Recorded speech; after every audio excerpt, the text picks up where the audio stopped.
Oh no! The stream is too wide. Can Benny the bunny help Toto and Tilly cross safely? One peaceful morning, Benny the bunny, a soft white bunny with long floppy ears and a fluffy tail, hopped beside the pond.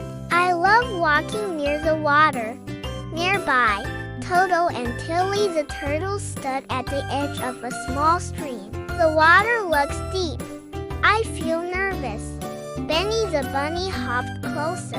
Hello, friends. I'm Benny the bunny. Let's find a safe way together. Benny the bunny looked around. Let's take our time. He notices stones and logs. Benny placed stones carefully, one step at a time. I can do it. Tilly held Toto's shell. I've got you. Soon, they were safely across the stream. We did it! You were brave. With happy hearts, Benny the bunny watched his friends continue their walk. Helping makes hard things easier.